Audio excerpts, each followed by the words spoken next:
40 years ago this month, Robert Lee Haggart committed a horrific crime in the village of Farwell, gunning down his estranged wife and 6 members of his family. For many, it was the first time they had ever heard of Haggart. But he had landed on the radar of police investigators years earlier. And in this continuation of this special report we first aired Tuesday at 11, TV5's Blake Keller explores why they were on his trail long before his most infamous crime. It may be the most senseless tragedy to have ever hit Clare County, Michigan. Last night, 7 people were shot and killed in cold blood in Surrey Township. Only a baby girl survived. Largest mass murder in Michigan history. He went in the house, killed the parents in Garnetta, and that's when the sister and her kids showed up. So he killed them and went back to Tennessee. Clare County authorities and a state crime lab investigator are in Jasper, Tennessee tonight to bring the main suspect in the Farwell murders back to Michigan. It was the crime and court case that followed that will forever be etched in Clare County history. Haggart was spotted by a businessman in Alabama early yesterday, and he was arrested in Jasper, Tennessee several hours later. But that wouldn't be the only crime. Robert Lee Haggart was the main suspect. Authorities also tried to link him to a 1977 rape and murder of a Midland mother, Doris Arndt. He appears to have been a serial rapist also. I believe he had done time for rape before this. He had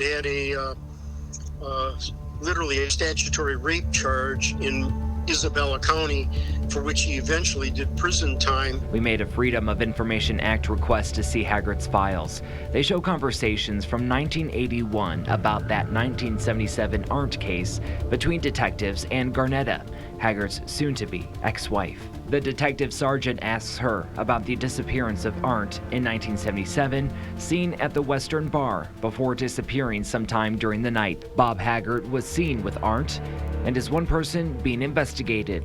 Now she replies, "He told me they were investigating a murder from Midland and are trying to connect him with it."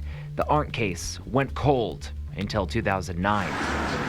Midland County Sheriff detectives confirmed Haggart's connection. They didn't connect it until DNA evidence got better. That DNA and a previous confession to a freelance journalist in Arizona solidified him as the suspect. He thought he was smarter than everyone else and he could get away with whatever. These records just give a glimpse at who Haggart was. A drinker with a bad mouth, on edge about his involvement with police. Apparently, he had some dealings with cattle and officials were on him about that. So he was really nervous and jerky.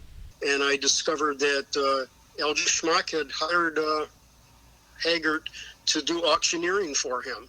He said, "I sold the same cattle Friday, Saturday, and Sunday and took off the money." Wow. He said, "I had $250,000 and there was only one person that could turn me in, and that was my wife." And he said, "I started cheating on her, so she filed for divorce." The couple was due in divorce court the day after the Clare County murders of 1982. And for that crime, he was sentenced to life without parole.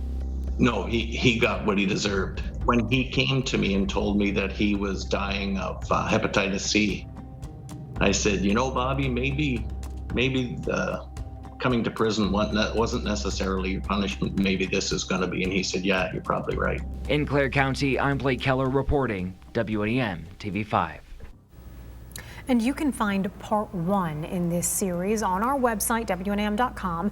And while there, you'll also find TV5 team coverage from 1982 when news of those murders broke in this week's edition of the TV5 Vault.